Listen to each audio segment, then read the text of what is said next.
office to another, to do and when to do it. Of going to bed hungry, of this city to another, office to another, trying to find a job and peaceful protest has been accompanied by injuries.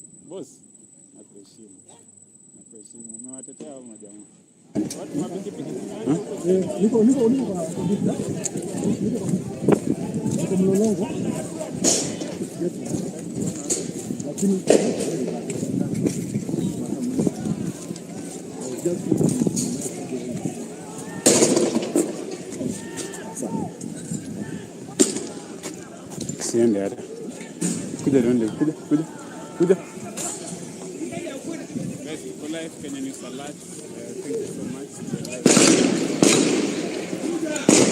7 Compigo. We're trying to make things happen because kila mtu anang'ang'ana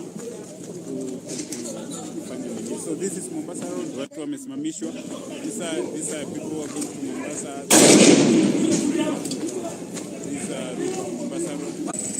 Hawaniambii kitu mimi. Kwani kubaya. Huku si rahisi leo.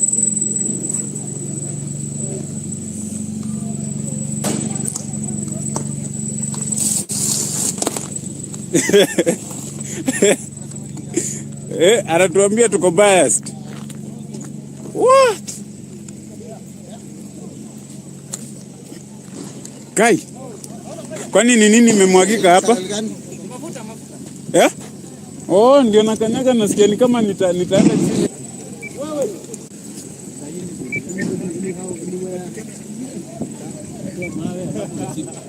Unafanya kitu ya serikali. Chini wewe hapo.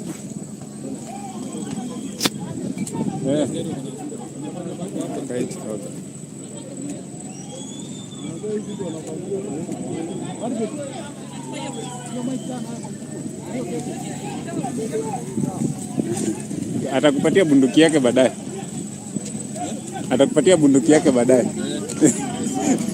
Sio ndio umekuwa na hiyo bunduki yake. Chukua hiyo.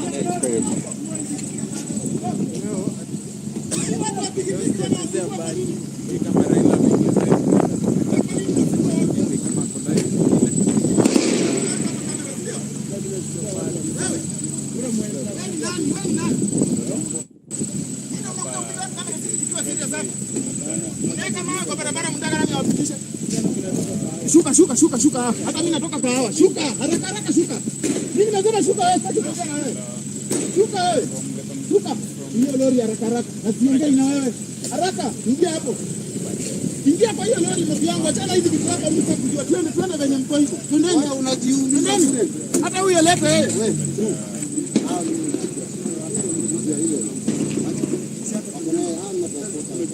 Bwana, wewe.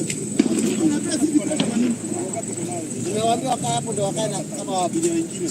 Wewe si nimewaambia mwingine wala abiria mkae huko. Sasa tunaona mkichukuliwa hapo bure. Muende mkae huko. Ni ile KBC.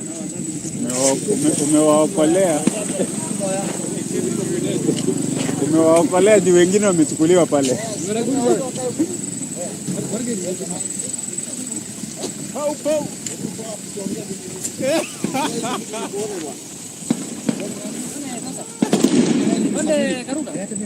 Kana wale wengine huko. Ngoja barabara ifunguliwe. Sasa ukienda huko unaenda kukusanya. Boss, huko unaokotwa.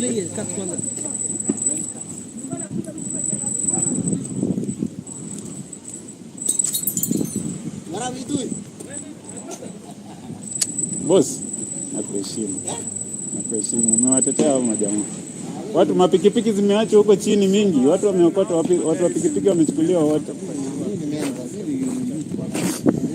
Hawataki kuona watu wakiumia. Oh.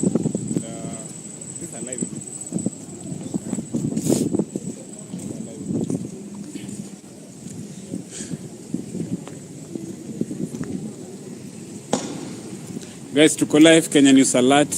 Thank you so much. We are live at Kenya News Alert, and of course Channel 7 Kompigo, and we are trying to make things happen because kila mtu anang'ang'ana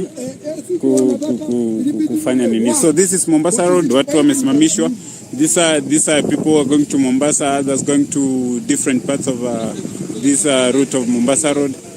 And of course, wameweza kusimamishwa. They are waiting for the clearance so that they can be able to be directed on where to go exactly. So this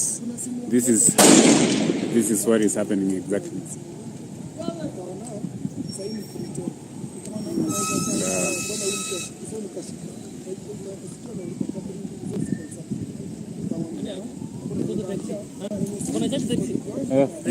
Nimedunga.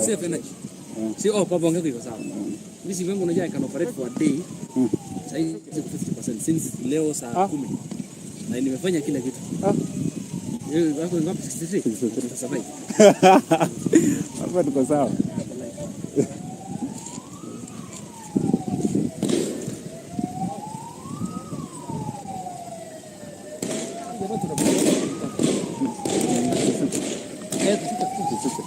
Mimi nataka live link. Oh.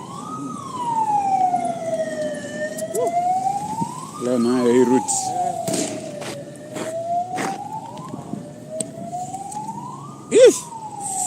Guys, so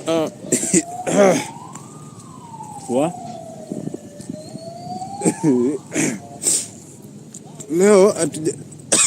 Leo sijachezea mbali. Sijui kama Raila ameingia live, mnaweza comment hapo kwa comment section niambie kama ako live kwingine. But so far this is where we are. Tuko Mlolongo. Hapa expressway, it's not usable anymore. And police are doing their thing, you know. Yeah, and from what I can say, people are dead. I can't confirm the number right now because it's not my work to do that. But kuna watu ambao uko wapi? Wanasemekana wamepass and yeah. Entrance is hapo ni nyuma sana.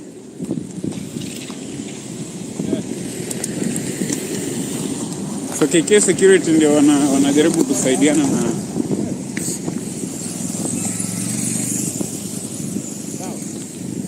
Pau. Magari zinapita.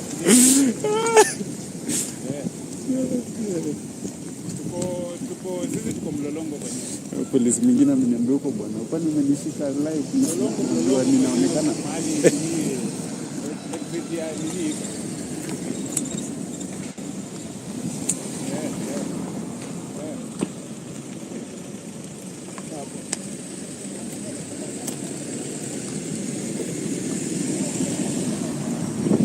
So right now magari zimeweza kuanza kupatiwa clearance ya kupita because it's been crazy. Things have not been happening here, and these are live images. These are live images. So guys, we are live at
Cheki.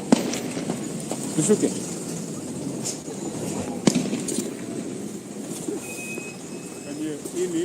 Mimi kitu ngumu so.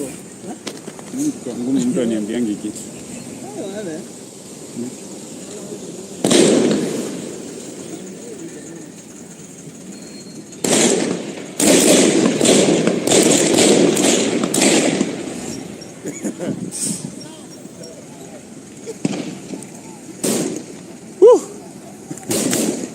Wewe.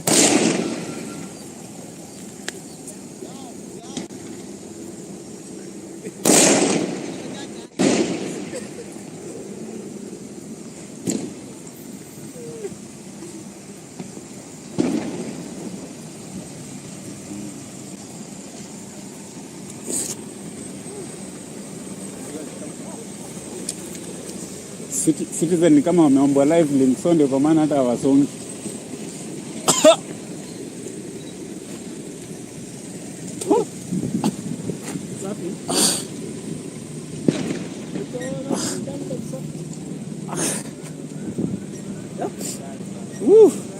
Hapana. Anaingia peke yake kwa ndani.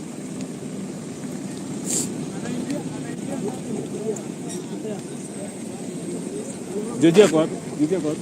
Ni Joji? Oe, Joji. Uko wapi? Total gani?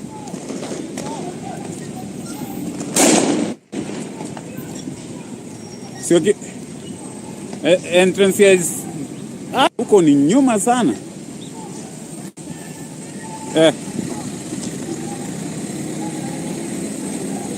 Buda umekosa hapa kipindi. Wewe. Nyuma sana. Sawa. Katani. Akujeni magari zinapita, kujeni.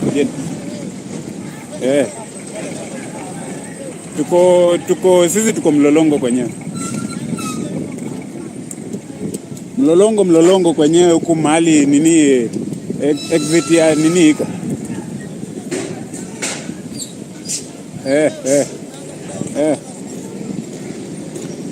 Sapo. Shida.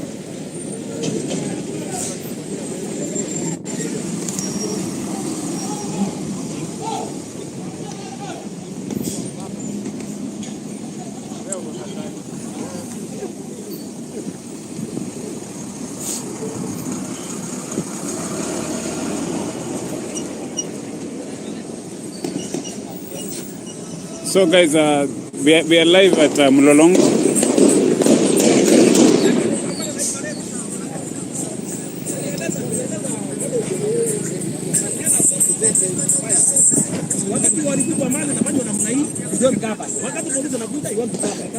No, tumekava kila kitu.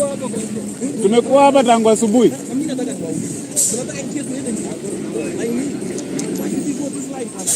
Tunahitajiana. Let us have a good news. Tunataka na mambo cha vijana. Kila siku. Angalia wananchi wanatembea na mali ni yao. Hii si ya wananchi.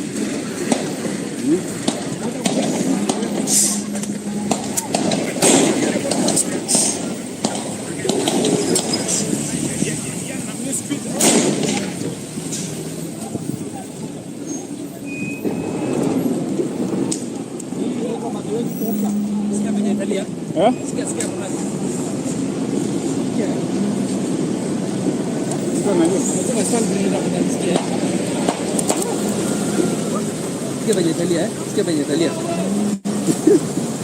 Kwa hiyo hii ni ile ya ku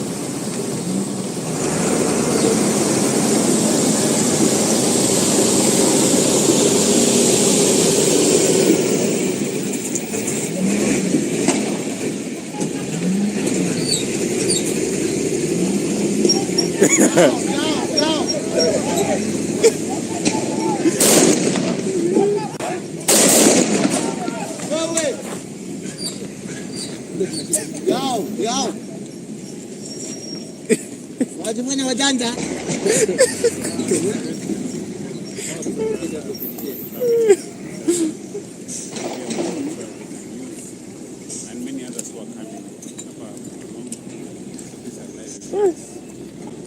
kama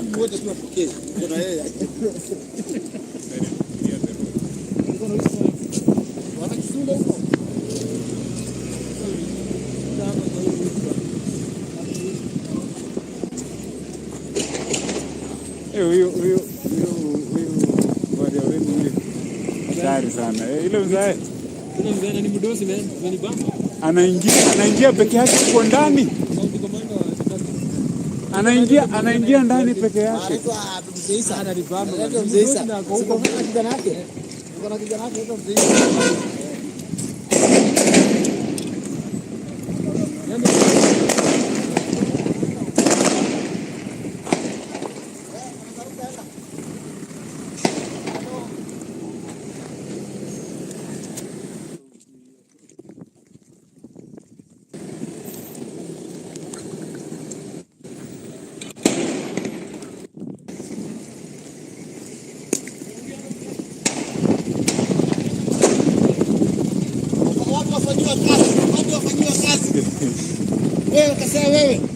Wewe kase, ingia kwa nyumba tafuta bibi wewe.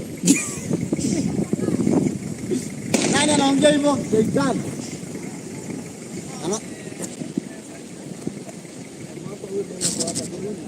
Anaongelea kwa wapi? Hapa kwa hii. Wewe umeanza kulewa saa 5 asubuhi. Wewe acha bana. Hapa kuharibika. Polisi wakipotea wewe unajua utaaje. Bro, mimi kuna life house. Na mimi kuna mtu gani? Mimi kwa hapa.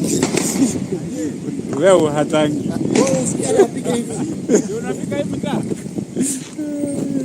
Huko kumekuwa kunoma. Jamaa hapa. Wewe umeenda kwa hiyo gari.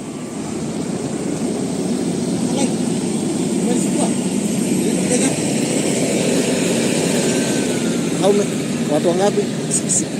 Kenya ni sio.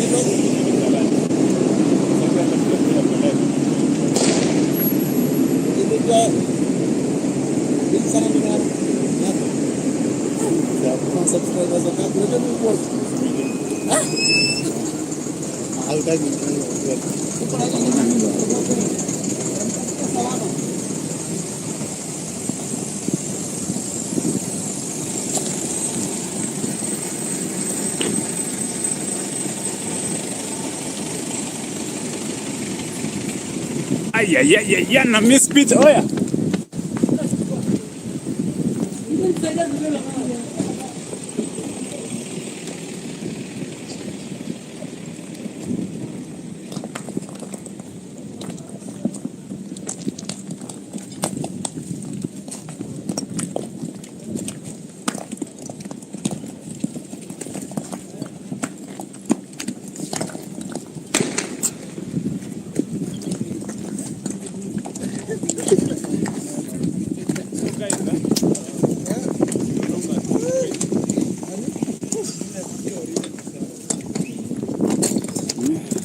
Unasema ni movie. Hamujaona movie huku kutoka asubuhi?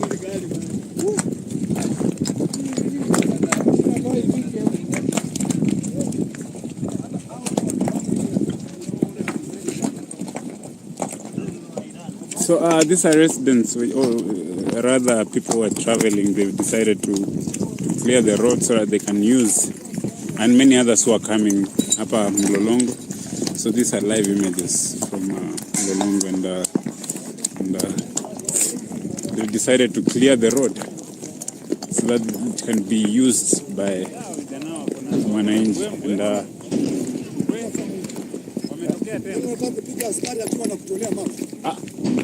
Askari akiwa na kutolea mawe kwa barabara, hata kama wewe ni mtu ya mimi, tuheshimiane.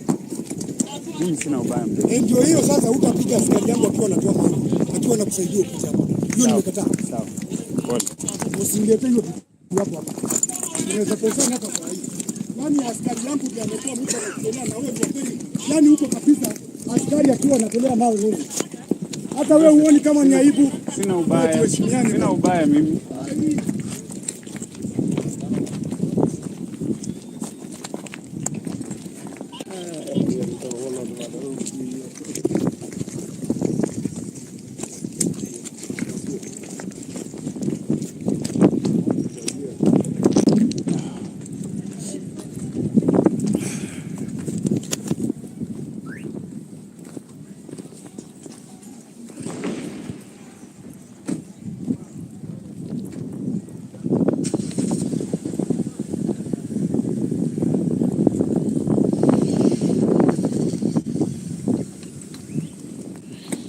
wanasema mtu amekufa pale, tuone tuchukue. Ndio wanasema mtu amekufa pale. Oya. Ndio mtu amekufa pale.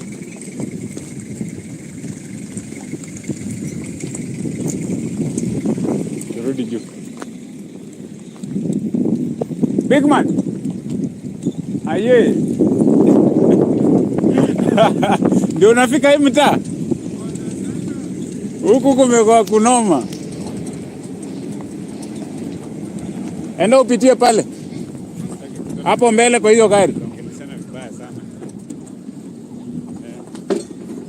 Naweza sumbuana na yeye vibaya. Sipendangi ujinga. Hiyo kwa kazi yangu. Wanaanza kukusanya kurudi. Huyu jamaa ananikasirikia bure, ni kama mimi ndio nimemkosea. Unaona anakasirika. Lakini wanakuwa hivyo. Unajua nafikiria huko nataka kushuta au majamaa. Nafikiria unashuta au majamaa. Turudi huko juu.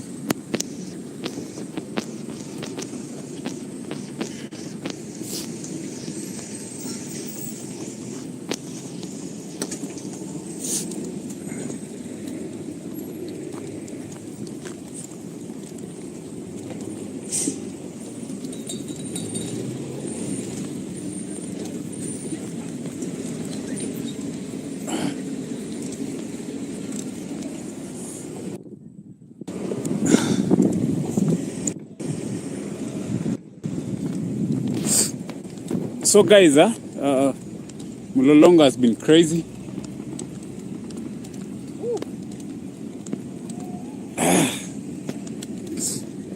You covered 23 mass demonstrations.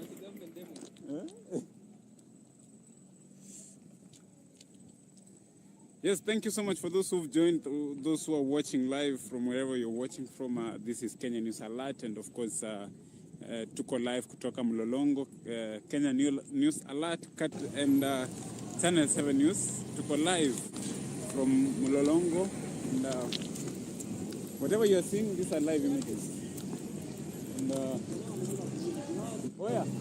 And vijana wako na mbwembwe. Images from we wametokea tena.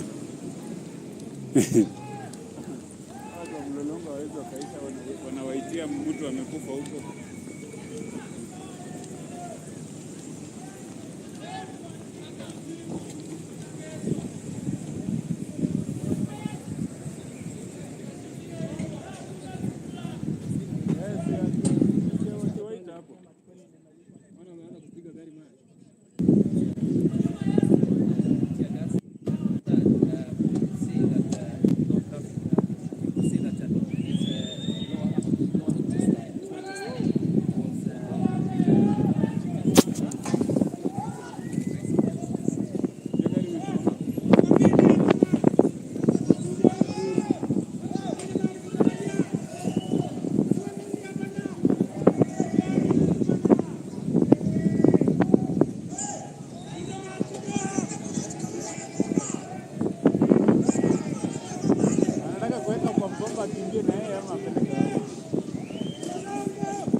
Nasikia wanasema mtu amekufa pale, tuende tuchukue. Eti wanasema mtu amekufa pale. Oya. Unaitwa mtu amekufa pale.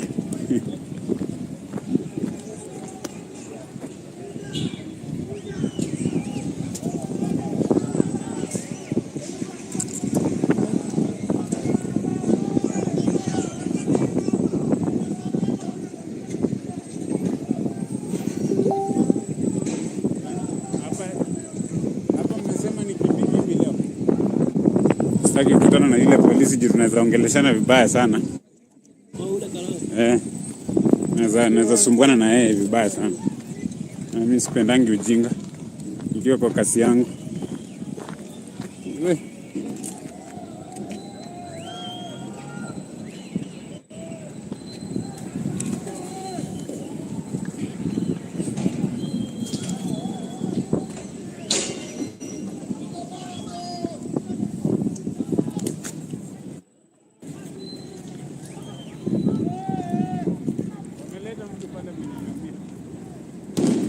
Pale kwa ile gari ndogo.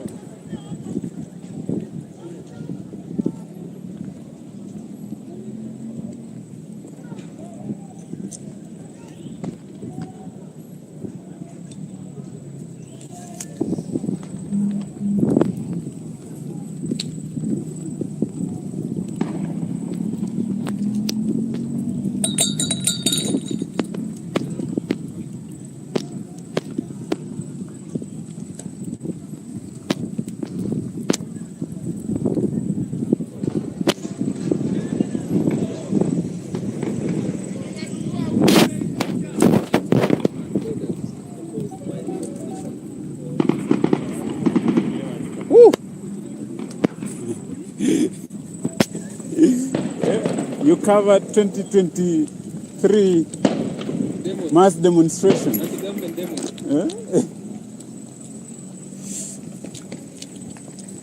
Yes, thank you so much for those who've joined, those who are watching live from wherever you're watching from. This is Kenya News Alert, and of course, tuko live kutoka Mlolongo, Kenya News Alert, and Channel 7 News. Tuko live from Mlolongo, and whatever you're seeing, these are live images. And oh yeah, boss, mawe, songe. Live images from Mlolongo. So watu wa Mlolongo hawezi wakaisha, wanawaitia mtu amekufa huko.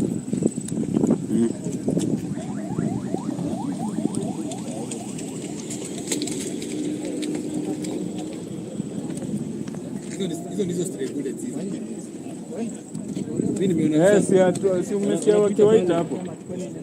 Wana wameanza kupiga gari mara. Magari zimepakia. Sasa leo ndio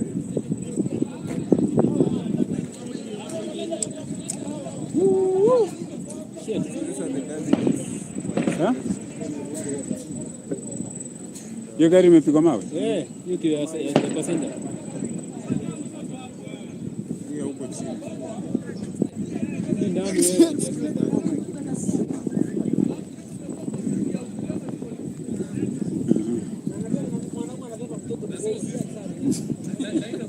Anataka kuweka kwa mgongo akimbie na yeye ama apeleke wapi? Ni mwanaume amekujia mtoto wake. Zangapi sasa? Na sponge yangu kwa.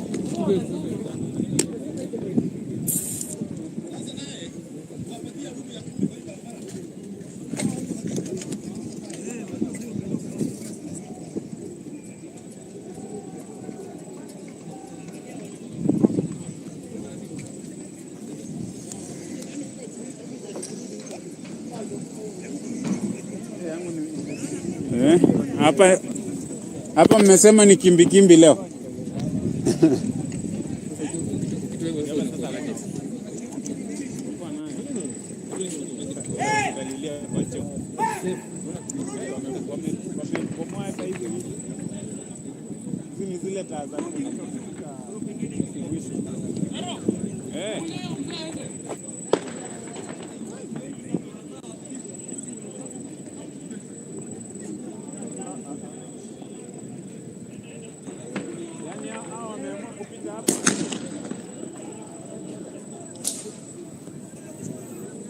Wameleta mtu pale mwenye ameumia. Nani? Ndio yule pale kwa ile gari ndogo pale. Ile pale.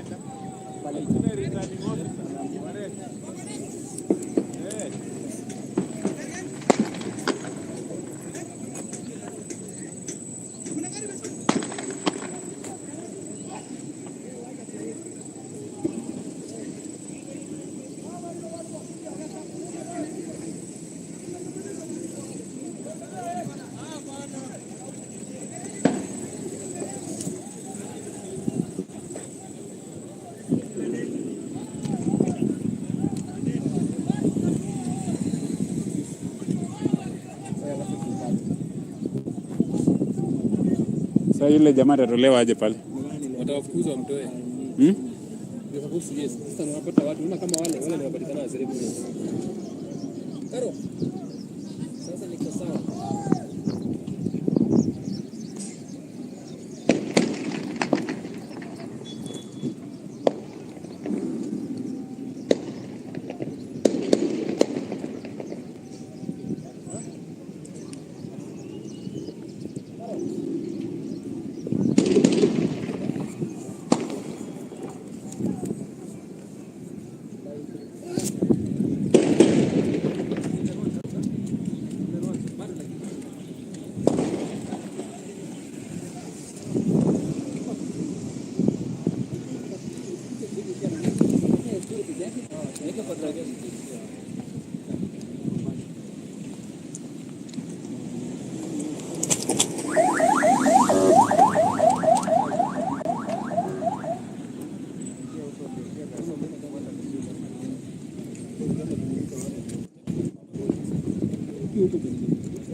Unaangalia movies za ghost zombie. Unaona venye town inakaa empty. Magari zimepakiwa. Sasa leo ndio station ni empty.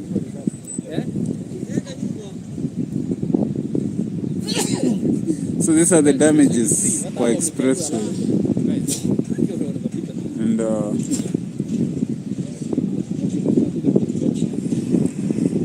here huko chini. Excuse me, oh my goodness.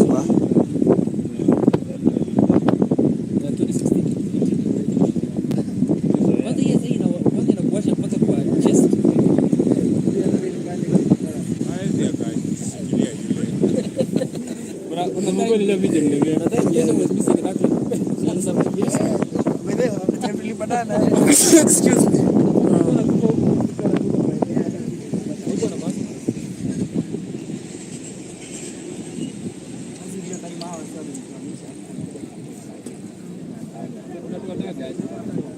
The first thing is to identify yourself. Unataka huyu jamaa kuna media sana sana. Utakuja hapa kifuazi hapa na simu. Itapigwa kama either ni mawe ama polisi. Yangu imebidi tu nimeitoa, nilikuwa nimeiweka hapa. Nini kitatu? Imebidi nimeitoa nikaiweka hapa. Hapa sasa hakuna option. Usipokuwa nayo utalilia kwa choo. Guy wamebomoa hata hizi vitu. Hizi ni zile taa za kuonyesha umefika mwisho. Kai.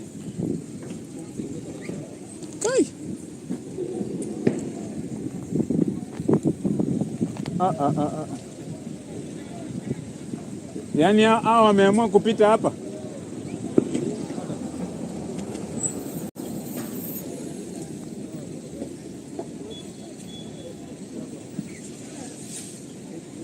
Ile jamaa wa red kumbe ile returning officer wa red.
Naingia huko ndio tia gasi na kufuata vizuri ama risasi.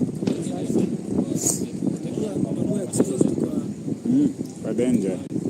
Mieli mawe kuliko risasi.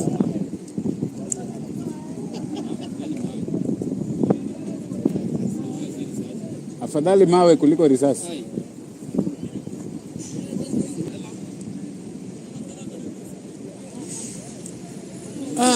Guys.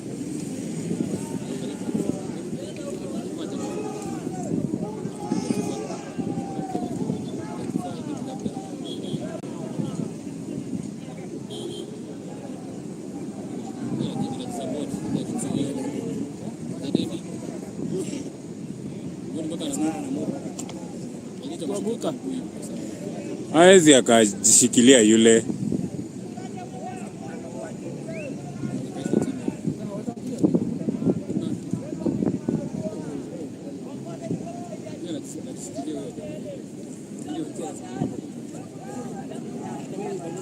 Nilikuwa na huko sasa nilikuwa napiga zapa.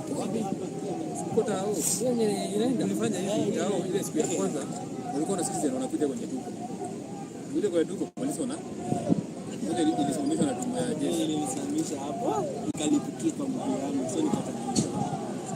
Sasa nikadoa hapo. Sasa mimi niko nafanya link, niko na tripod na cable.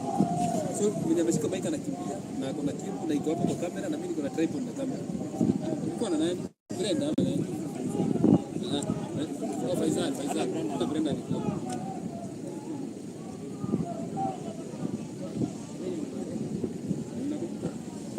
Ili kuona kwa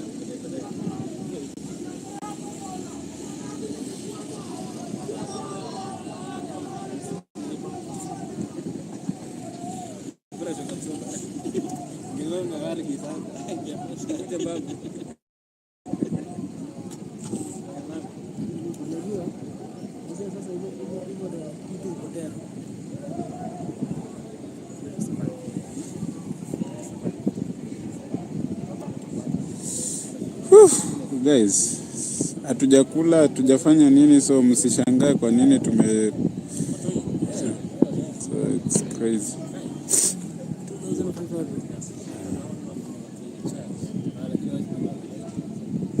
With matters protocol, where the planned state visit by Iranian President Ibrahim Raisi took an unexpected twist after the head of state failed to arrive in Kenya as scheduled. President William Ruto was expected to hold a meeting with him at State House, Nairobi, yesterday in the morning, but the event was rescheduled at the last minute to today morning, raising questions whether this was a mix-up on the dates or other diplomatic reasons. And our senior political affairs reporter, Jeff Kiroi, will give us a perspective on this as we discuss more with the panelist.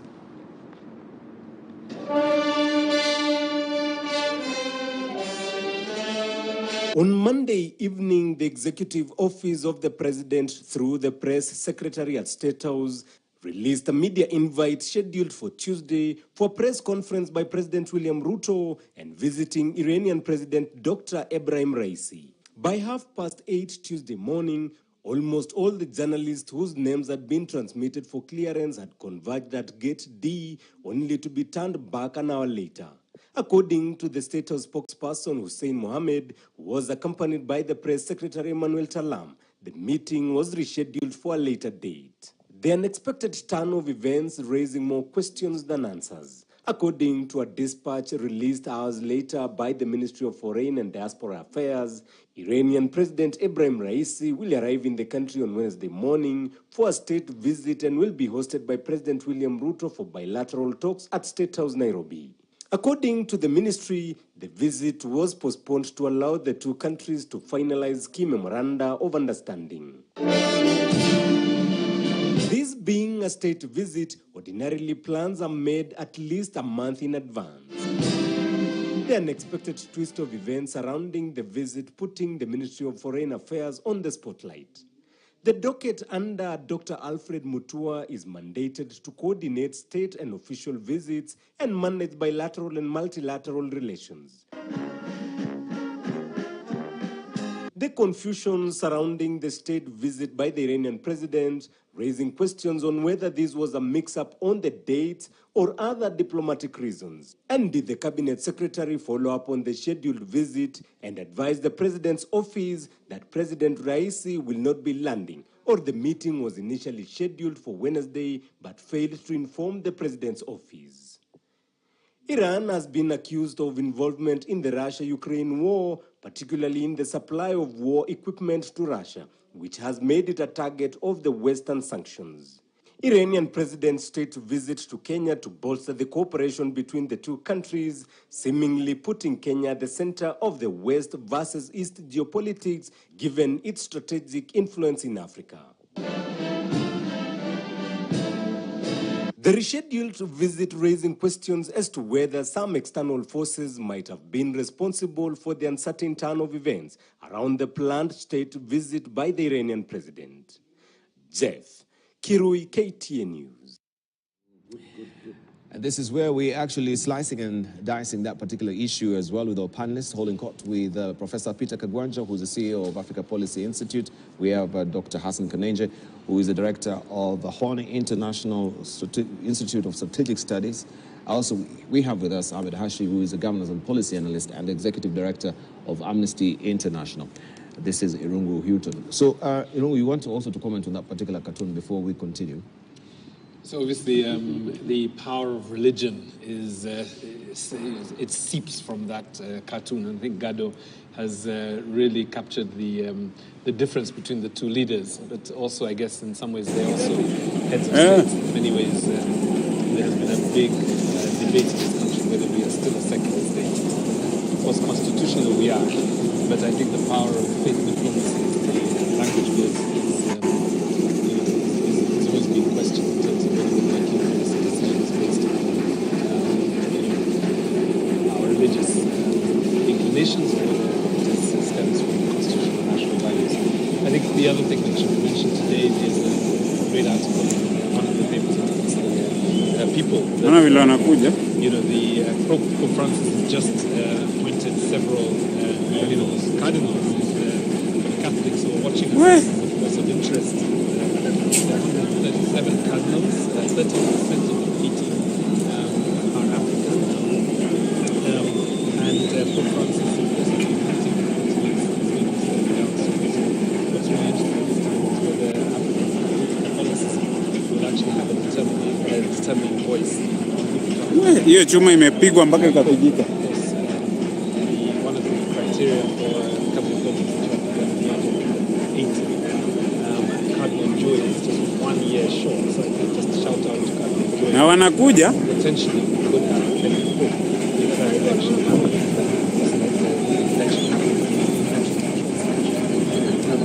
involves quite a What's more fierce? if it happens in the next year or so. So I think interesting times for the Catholic Church. Absolutely massive value to do another country. So interesting also in Tanzania as well. We have the president. Here we haya mawe zimeanza kurushwa. Toka. his name has been put forward for the court to consider the election so far. The answer to your point is if they are watching, Cardinal Joy is 1 year short. Chunga hiyo side. All right, let us continue with the discussion on this particular issue so far, because I think we'll be speculating on what will be happening today. But what do we expect from this particular visit? Bilateral arguments, because I think this is where our memorandum of understanding is to be drafted before the arrival of the president. I think we need to consider what Iran means in Kenya.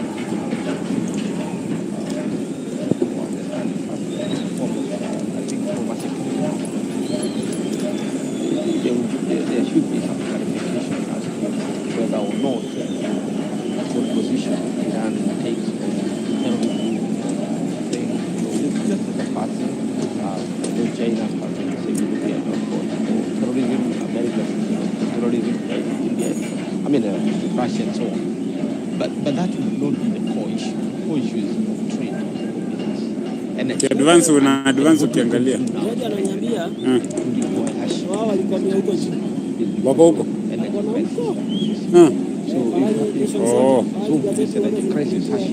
Kwa pale nation. Here you don't be looking at this watch whether Na kina nani hao wa nation bado pia wako. Ndio hapa ndio story iko. Hapa na Kitengela. Ndio story iko.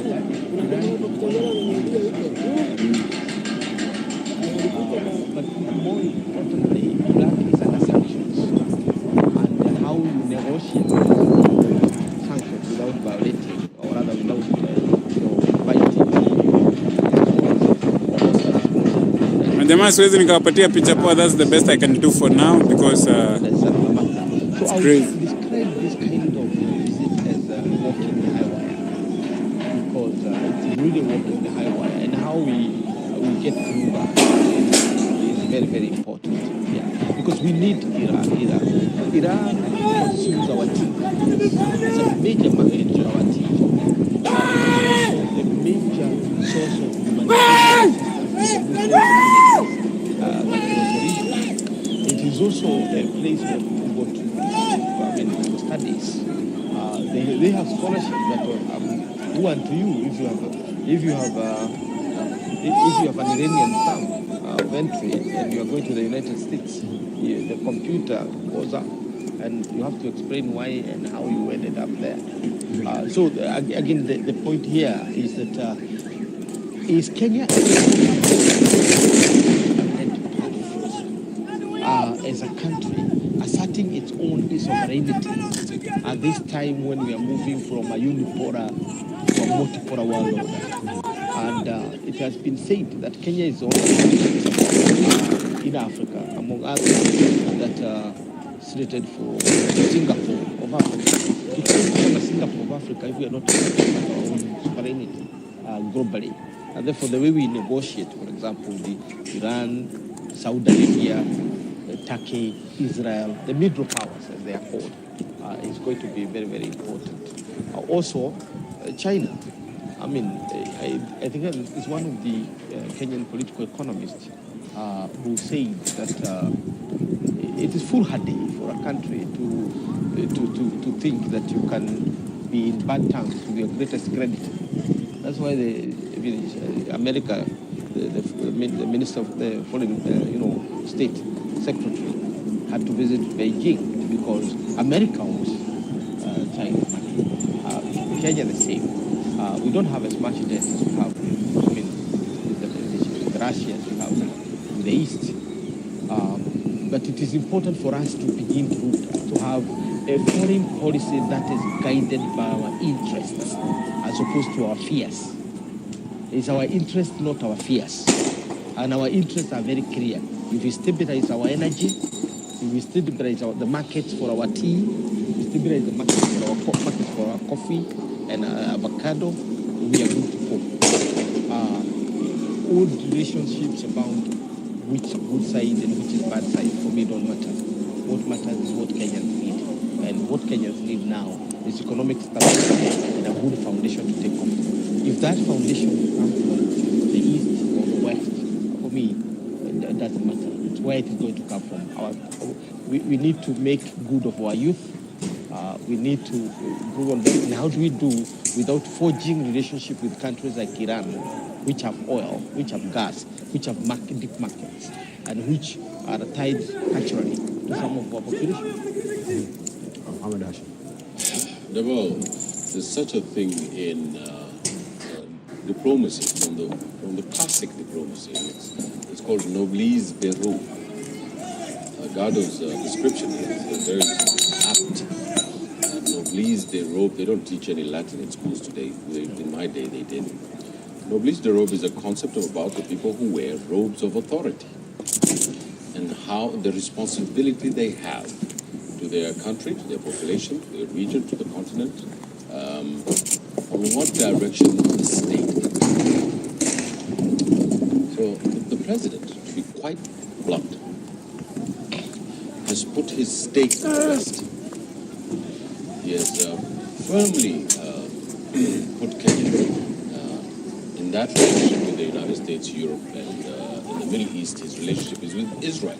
So that's where he recently went. I couldn't agree with my learned friend on the right here more. So guys, Huku, our foreign policy. this place is crazy. That's how as you can see this place. Well, that it's we crazy. look at the national interest of this republic.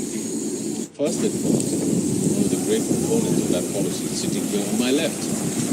Even though sometimes I don't agree with him about this issue of national interest. But on this specific issue, therefore, my learned friend on the right is absolutely right.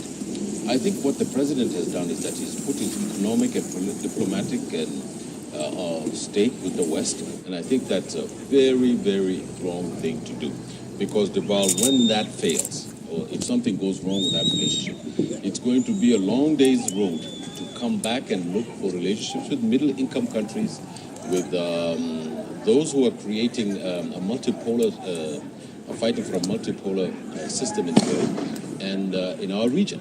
For an example, I've always believed that our region, our East African region, should have the same financial policy, should have the same diplomatic policy, should have the same trade policy. We should have all those things together, because the ball, it gives us, for a better word, the oomph, or it gives us the substance to collectively confront the issues of international relations today. And I've argued repeatedly that international relations today is spinning on the axis. So guys, this is at Mlolongo, where that we just from the images that you're seeing, I'll give you a simple example. These are live images from Mlolongo. Obviously put pressure on President Ruto for this man, President of Iran, not to come here. You know why? Because they arms to Russia, specifically drones. And above, the United States is fighting with its nails in Ukraine. Iran is one of the strongest partners for Russia in this Silk Road diplomacy, if I can call it. China, the Stans, Uzbekistan, Kazakhstan, Russia, India, and Brazil, and South Africa are providing an alternative pole in international relations to the unilateralism of the United States.